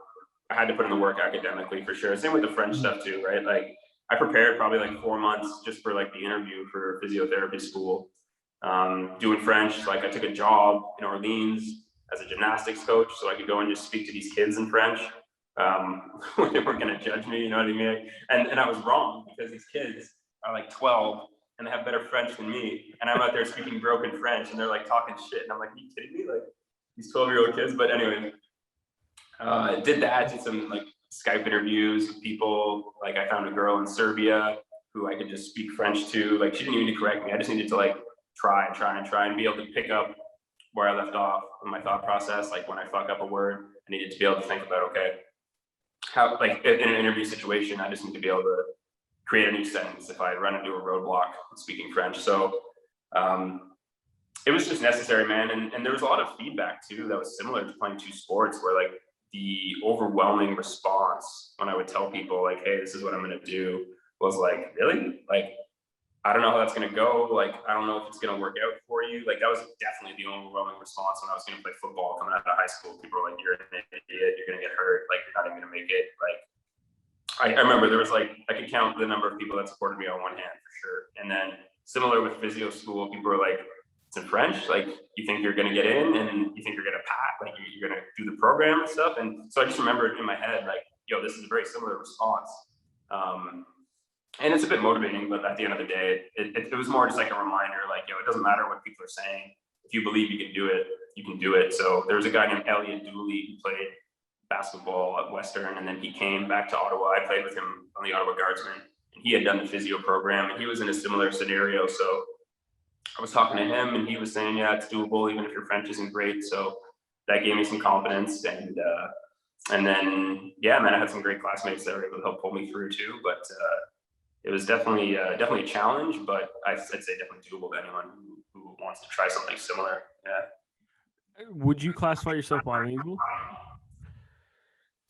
at this point now? Like at this, so I haven't spoken French now for like since I've been out, like here and there. But I would say it's tricky, right? Because there's like 4 aspects to it. There's, can you understand what someone's saying to you? Mm-hmm. Can you write in French? Can you read in French? And then can you actually speak it, right? So my reading was very good. Like I can read at a high level in French because in school all the tests were French. Mm-hmm. And I had to be able to read like a multiple choice test. Everything was French. I had to know what was going on. All the slides were in French. And so I would say I could do that at a high level. Listening, I could also do at a reasonably high level. And I will run into trouble though if francophones get speaking pretty quick and they start mixing the words, like it's over, I'm lost. And that would happen pretty frequently, actually, to the point where I just like kind of stopped going to class. I'm not gonna lie, at Ottawa U, it was an effort for me to do, because and there's a lot of class in physio school too. It's like 3 hours in the morning, 3 hours in the afternoon. So it adds up pretty quick, and you need to be actively paying attention to understand what your French prof is saying. It's your second language, and I was just like, you miss a sentence, you get lost, and then it's over. So eventually I was like, this isn't even worth my time to come here and try to follow along and just waste 2 hours where I'm not able to process anything she's saying or he's saying. So I honestly didn't go to class a ton. I more like used the slides, used the textbooks, got my English classmates to help teach me some of the stuff. Because my speaking in French is not great. And then my writing is probably the worst because you didn't have to write in French at all. Anytime you needed to write something, like the Ottawa U rule, you can do it in English, right? So, it's the bylaw. Anything French has to be English. Anything English has to be French. Mm-hmm. Yeah. So So yeah, that was super helpful. Without that, I might have been screwed. But I yeah, didn't I'm explain that hesitant very to well. say. Like So I think, I kind of want to correct myself more or less, but yep. it's basically just a bylaw that allows if the answers are written in French, if the question's written in French, you can provide an English answer. If that's like you basically get to kind of you get to pick the language for a lot of the exams, unless I did find a loophole in that. I took I believe it was a video or like a journalism class, basically. So apparently, whatever language you take those courses in, you do actually have to stay within that language. But for the majority of the stuff there, in terms of courses, yeah, anything, um, any question, if it's in English or French, you can write it in French or English, depending on personal preference or whatever your first language may be, and then also all official University of Ottawa messaging has to be bilingual. So there's an English version and a French version. Right. Yeah. Yeah. So Yeah. just Sounds for right. people who don't didn't go to uOttawa or like Yeah. don't get the Yeah. emails every week. But overall, yeah, I'd say like I put bilingual on my resume. I don't think the francophones would be super impressed with my French. Mm-hmm. But it was a lot of fun talking with my French teammates too on the basketball team. Guys like me, Boris, Guillaume, Ollie, like Charles this last year. Like there's a handful of francophones guys from Quebec right on the team. So it was fun to be able to talk a little bit of French with them, especially on the court too. You feel sleep, like you're able to communicate, and other guys can understand what you're saying. That was definitely fun, and those guys helped me with my French too, man. Like Jean-Pierre Charles, more so my first year in the physio program. Like we were roommates on the road a lot. This guy, he would help me with the French and stuff like that too. So yeah, I'm really grateful for that. Yeah, I can see how that would be a big bonding exercise because it's not easy to learn a second language, and it's actually, it's funny how you mentioned too the competitiveness of the competitive advantage. If you're playing in Ontario against like a full English school and you do get to communicate on the floor in a different language that they're not going to be able to understand. I remember having some soccer games against Saint Pierre et Miquelon, which is a France island right off Newfoundland. So it's like it's French, like it's France. So they're all speaking French, and that was, I mean, obviously European soccer, they take it a lot more seriously, so they were already a step above. But it was so harder to just even like figure out like because they were just going off on like communication. They were speaking French, and you could never really understand like what they were saying and what they were scheming or anything like that. It's not. I don't think it's a huge advantage really knowing like, but there is some instances where it's just like almost like verbal cues, right? Like if you can tell if he's calling for the ball or if he's informing him that there's a lane open elsewhere, kind of thing, right? Yeah, and I think you see that a lot in European like professional basketball, where if you talk to some of these guys, like their halftime speeches might not be in English. You know what I mean? And they still get the info, whether it's like one of their English teammates or one of their French teammates, whatever, just telling them in English, like, hey, here's what the coach said, here's what they want you to do. Like, never seems to be that big of a factor. Like these guys still go over and perform at the level they're expected to, despite any sort of language barrier.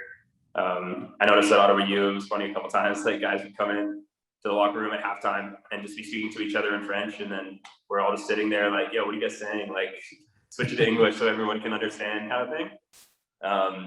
But yeah, overall, it's definitely, it's just an interesting dynamic. I don't know if it gives anyone a huge competitive advantage, maybe at times, but yeah, no, it was just fun more than anything. And yeah, man, learning a second language and just gaining competency in any skill over time is rewarding and it's fun. So it was definitely a lot of fun. It's so cool. Like I very much still can't really speak French. Like I've always just kind of had like if I say a score out of 10, like I'm a 2, and I've always kind of maybe at the best I was a 4, and then for the most part probably average around at a 2, and that might not be me giving myself enough credit, but I think that's where my French is. But it was so much fun going to a bilingual university because you were just immersed in it, and it's like, okay, even though I have no idea what's on the go, like I still do feel like I'm actively learning in a sense, right? Like and right now all we're doing is we're kicking it on the field, like we're just laughing and having a good time, and like a couple of guys are just off having a conversation that you are a part of, but they're speaking French, so it's like you can pick up on the words. It's like, okay, yeah, I know this one, I know that one, and Yep. even when obviously football's OUA, but the other thing which is interesting is like the RCQ, right, is also at uOttawa because you're so close to the border there. And I guess even though the men's hockey team is still on the OUA side, they play teams like Concordia and Trois-Rivières, which is in Quebec. So you're doing these like deep French road trips, and all of a sudden you do get to practice your French because you're going to Tim Hortons and Yep. you know, a deep Quebec city or region, and you get to say it, right? So it's when it comes up, it's super handy, right? I even look back at driving because when I did the move from Vic's place to back home, right? Obviously, had to go through right through the whole province of Quebec, and even with the current climate, I wasn't trying to spend too much time in any province. I was just trying to get home as quickly as possible. But I had to get gas a couple times, and it's like the little bit of English that, and I'm talking like these deep like Quebec towns, right? Like not necessarily like your Montreal where it's pretty predominantly bilingual in my opinion, but like these deeper ones where the little bit of English that and then the little bit of French that like it actually when I was at gas stations and like getting food, like it helped tremendously. Yeah, man, totally. And I think gotta take some slack too because you speak a second language like in Newfoundland out there, right? So French would probably be your third language, so that's just a whole other ballgame. But yeah, it is, any little bit helps for sure, and it comes quick. It comes quick when you start to try it. Yeah, it is actually fun. I mind you, yeah, the Newfoundland slang is not a second language, but it is pretty close. It's gotta be close. The funny thing is I have like translated for my friends like when they've been up because people are like, dude, what were they just saying, or like what were you getting on with? Where like even some people, because I'll get into a heavier accent like when I'm talking to my grandfather or like other people, right? And people will see me talking on the phone and they're just like, wait, like you actually talk like that? And like, well, like, what's the point for me to like reiterate some slang to you when you're just gonna be like, what? Like, what are you saying, right? So it is funny, but no, there's not a whole lot of French out here too, right? So it does get harder to even just have those little interactions with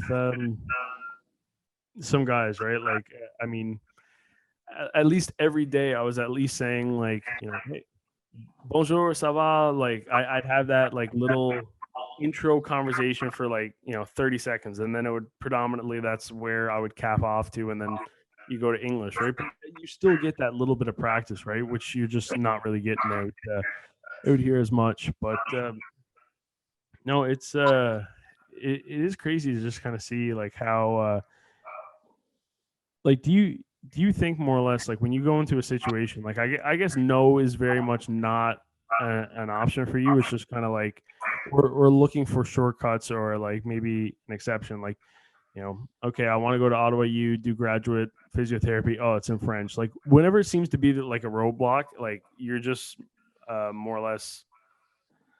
I don't even know how to explain it, but you're more or less just like, nah, like this isn't a roadblock, more or less. Yeah, well, I mean, it's just calculated risks, right? Like it is a bit like actively seeking out challenges because it's fun to overcome those challenges and those obstacles, and because I mean, I can go stronger the more you actually confront the adversity and stuff like that. Like, I feel like I have a lot of confidence in my ability to handle future challenges just because I've taken on those ones in the past, right? But yeah, it's not. It's really calculated at the end of the day. Like for example, at Carleton, I was like, hey, this challenge or this obstacle or this adversity, however you want to call it. I didn't think pushing through it at the time was going to be worth it. So that's one that I chose. Hey, this isn't something that I'm going to pursue.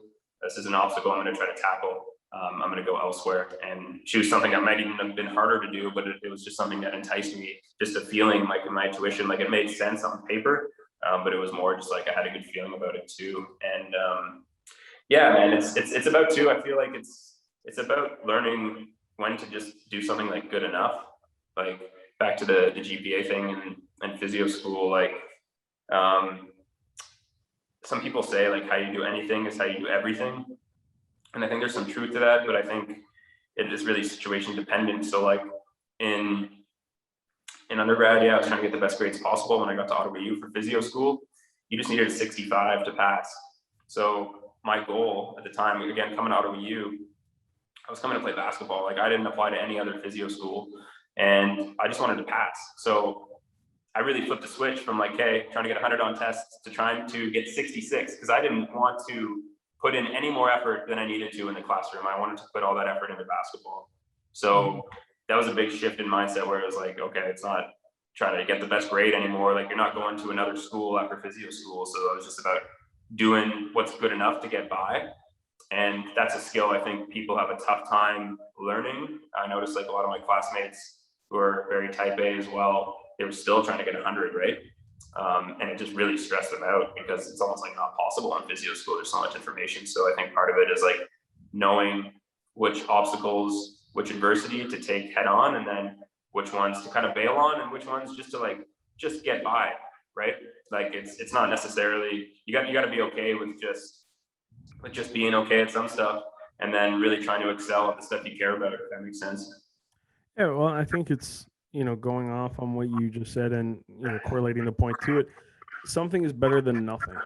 And what I mean by that is just like, putting in what is required and like the bare minimum, so that you can fixate your priorities elsewhere to things that may be of more interest. There is a lot of benefit in that. Now, as much as I love like the academic side of what I've done, and even at like uOttawa, and I didn't think, my thing too was, I didn't think that there was going to be school for me after an undergrad. Obviously, that kind of changed as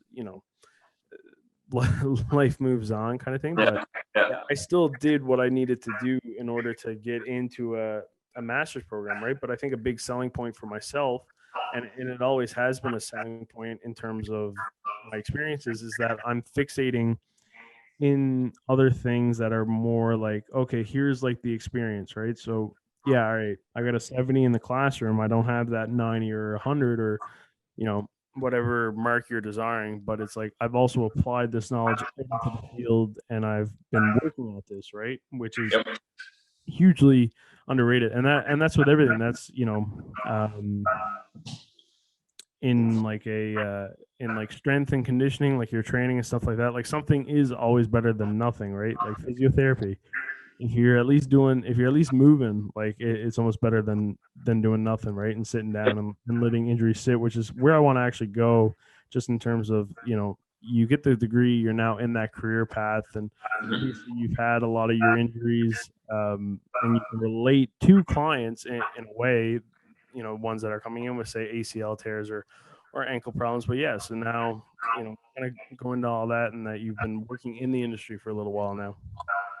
yeah, man. So it was, again, it wasn't really by design. I was, like I said, I kind of chose to come to Ottawa U for basketball more than anything. And I was like, hey, which graduate program looks like the best fit? And physio was the best fit, even though it was in French. So I'm like, okay, I'll apply to that. I applied to a master's degree in kinesiology as well. So if I didn't get into physio, I was coming to Ottawa U to do a master's degree in kinesiology. And anyways, I ended up getting in. The program was okay. Let me rephrase that. The program was good. I didn't really enjoy it that much, I guess.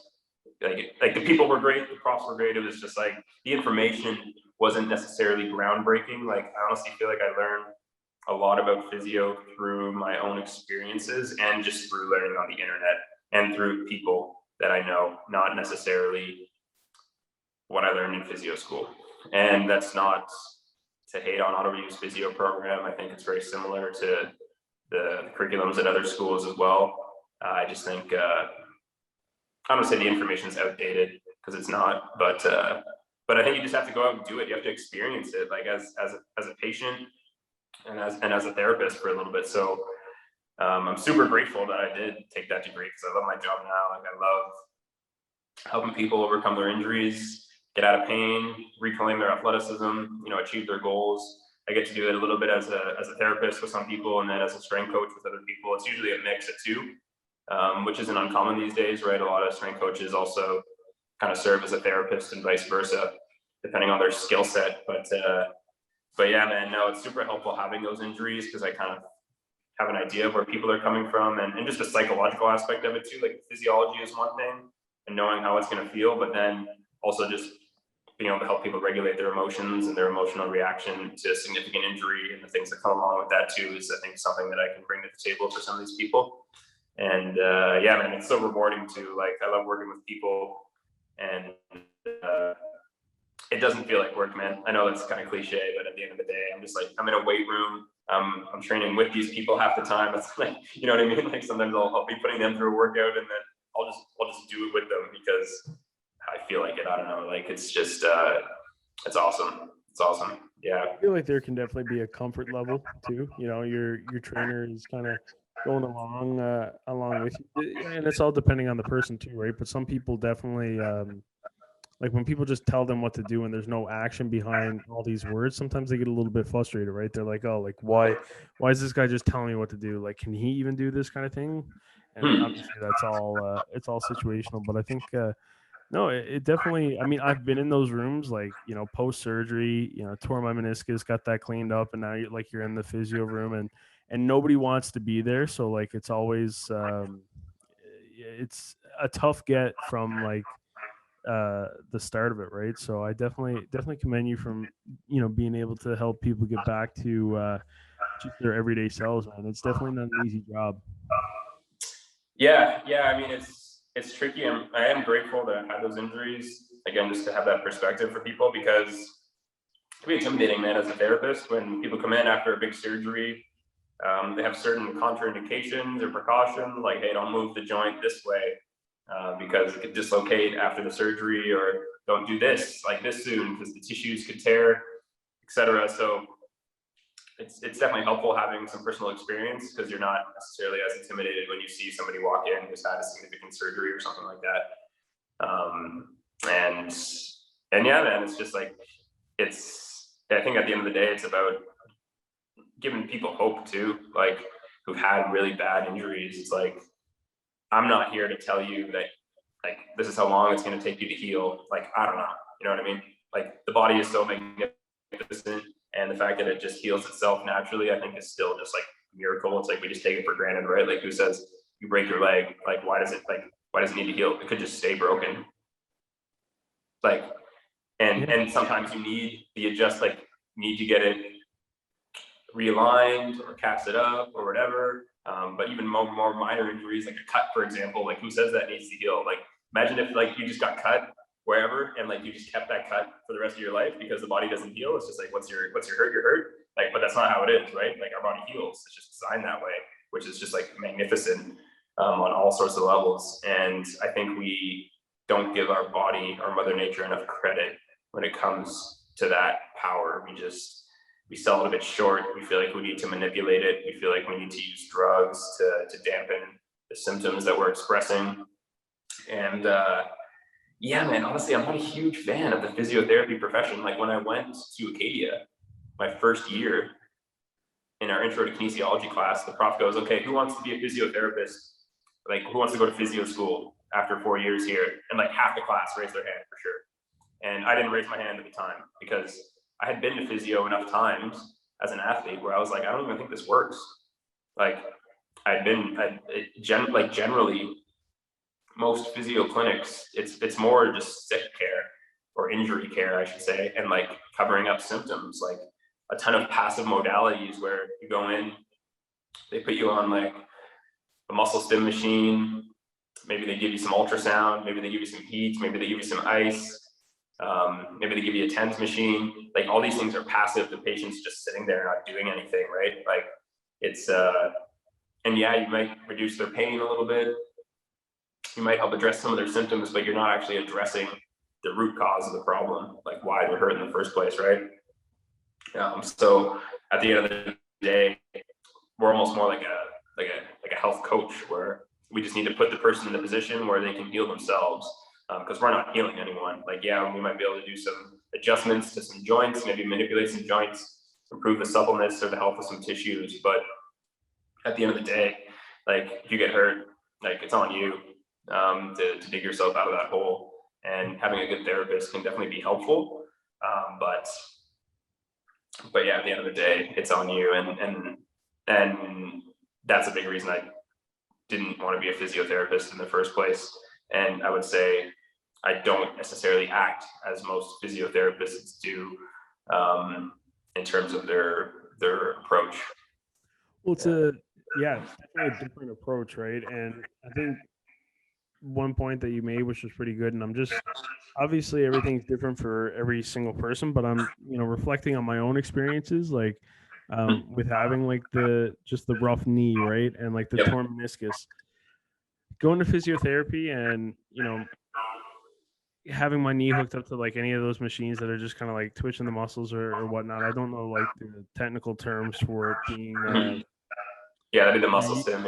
yeah, like all that stuff, right? Like, and that was just almost like a short-term pain relief, right? But it's almost like you are almost naive in the sense where I'm like, yeah, like how do I expect this to just fix what's going on right now? Because I'm not doing anything.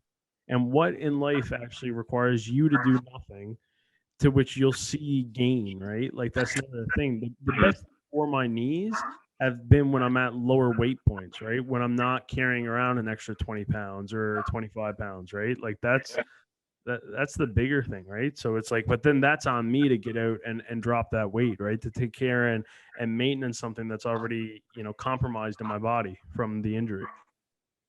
Yeah, 100%, right? And like a therapist can help put you in a better position to lose weight, give you the tips and like the program or whatever it is. But at the end of the day, you got to do it, right? And yeah, that's the same with a lot of injuries. It's like you got like the person has to move. Like movement it's so cliche when people say movement is medicine, but it's very true, like for different reasons. But like neurologically, you got to rewire certain movement patterns, certain motor ingrams in our brain that are telling muscles to fire in certain sequences.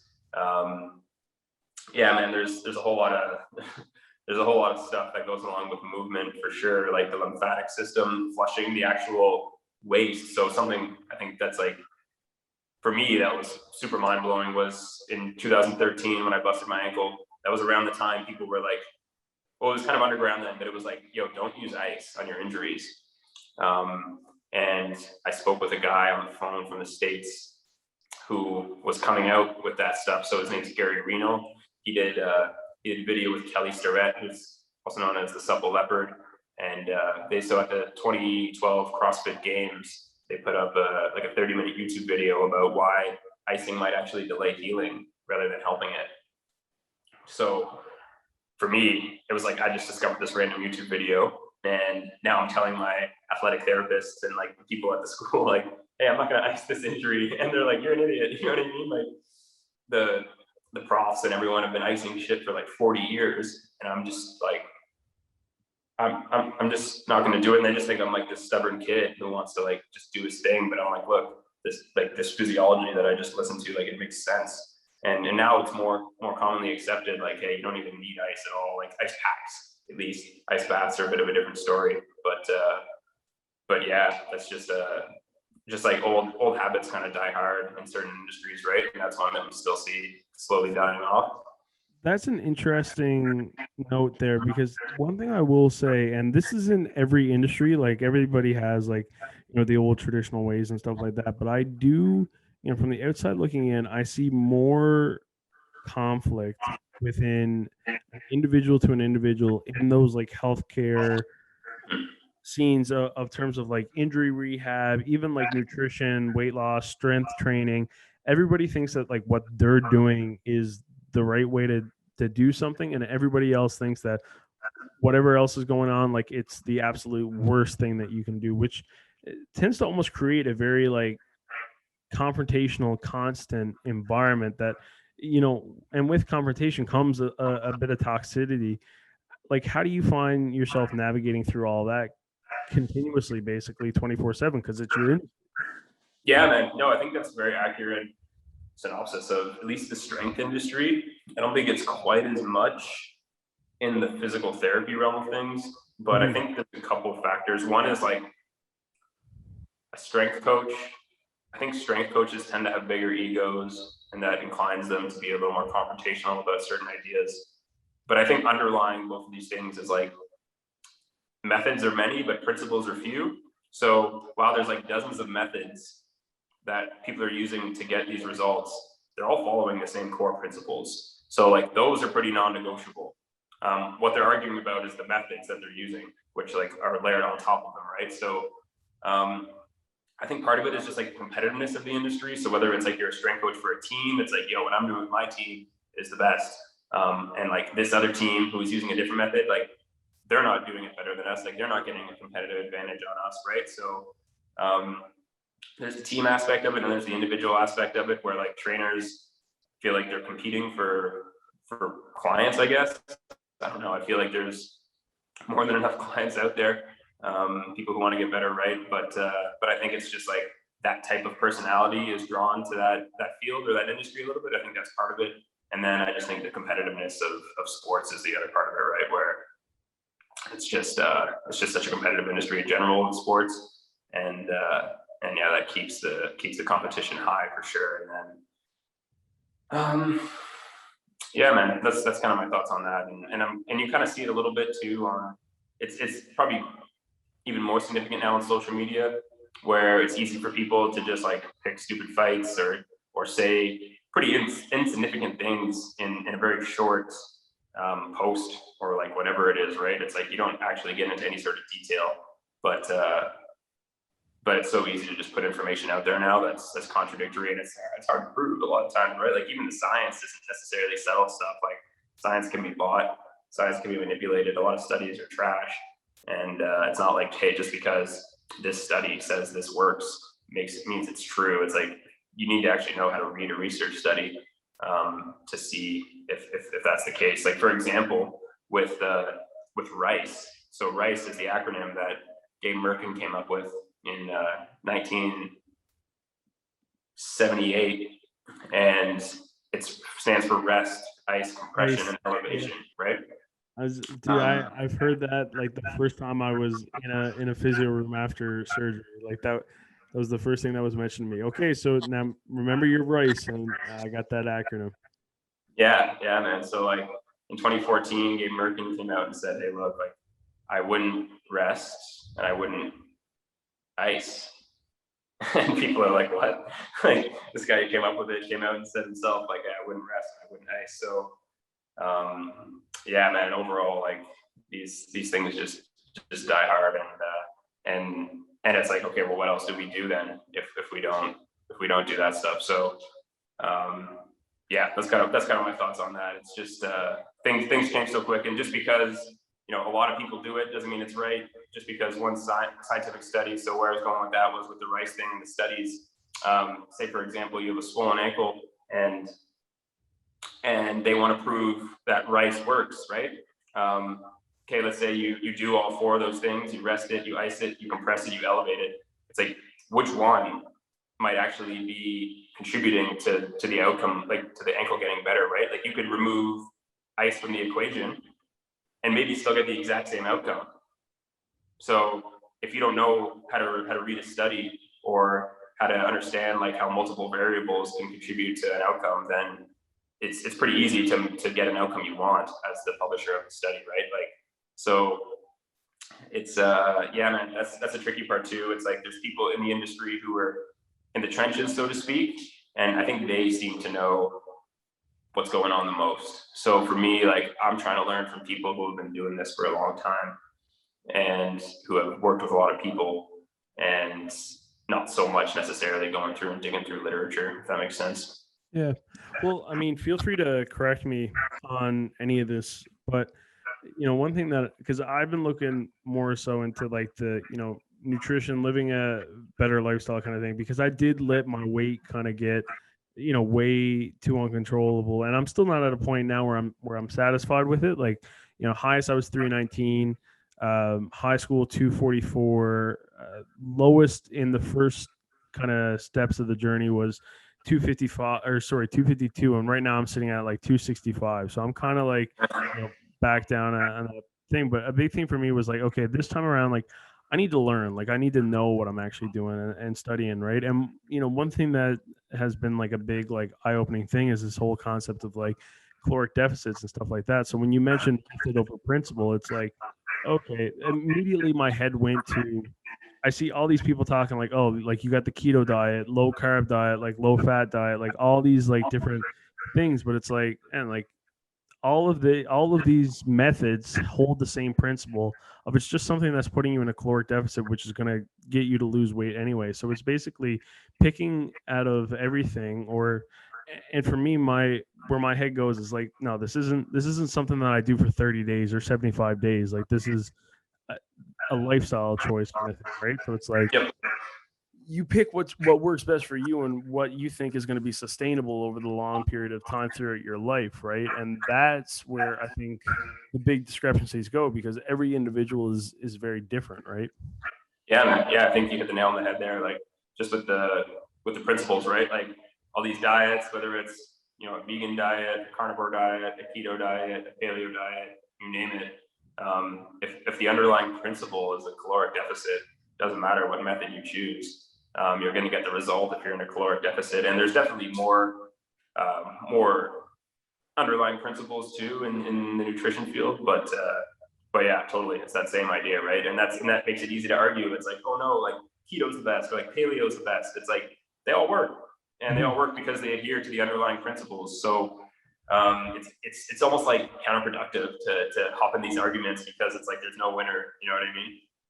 So yeah, man, that's definitely a thing in a lot of industries too. Exactly. Hey man, this has been everything and more that I had for you. You know, it's crazy how quickly time flies. But I mean, this is the part of the show where I just hand the show over to you. You know, childhood story, life lesson, whatever you want to chat about. You know, it's all it's Sean's show now. You can talk about whatever you want. Oh God, childhood story, life lesson. Literally anything. I mean, you can tell us what you ate this morning for breakfast. Like it's 100% your show. Okay. Well, yes, like for breakfast this morning, I had ground beef, eggs, and avocado. Okay, very And good. Interesting. childhood story that would be funny or entertaining. I don't know. I'm too traumatized for my childhood. I don't remember. I'm just kidding. I guess something to reiterate for people would be like a dual sport, multi-sport thing, like sports specialization. That was something that I got to experience on a couple different fronts. Like growing up, like I said, I stopped playing hockey very early and stuck with basketball only in grade 7, 8, 9, 10. And I was pretty burnt out from basketball after 4 years. So that's a big reason why I started playing football. And I think that made me a better athlete. And I think that playing two sports in university also wasn't the reason I got hurt. Like, I think if people are considering like playing two sports in high school, like do it. It'll reduce your risk of injury. And even in college, like it depends on your goal. Like if your goal is to play professionally, maybe that's not the best idea to do for 4 years. But at the end of the day, I think it's a mistake to think, hey, it was the workload that caused my injuries, because it was just how I carried the workload. Like I just didn't take care of my body. You know what I mean? Like, so at the end of the day, maybe that's a good take home lesson for people. It's like, you're capable of a lot more than you think you are. You just have to put yourself in that position, and kind of figure it out along the way. That's what I did with two sports in school. That's what I did with physiotherapy school in a second language. It's like I committed before I felt ready, and I just figured it out along the way. And it's super rewarding.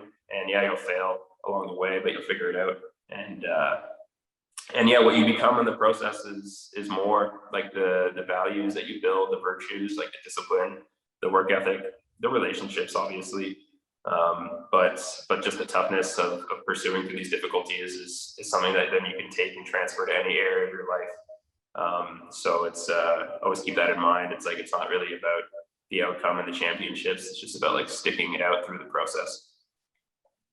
I like it. Well, hey, Sean, I mean, fantastic athletic career. And, I'm excited to see what the future holds for you in the physiotherapy world as well. Genius. And it's always fun to, pick your brain. I got to say, I'm going to hype you up and leave it on that. Thanks for your time, man. I appreciate it. Hey, Rob, I appreciate it, man. Appreciate the convo. This was fun. Let's do it again sometime.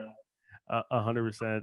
And thank you guys for listening to another episode of Greels Reels. That's it for this week. If you enjoyed it, please share it with a friend, tell a friend, hit that like button, comment something down below, subscribe to the channel, all that good stuff. And in the meantime, stay best kind.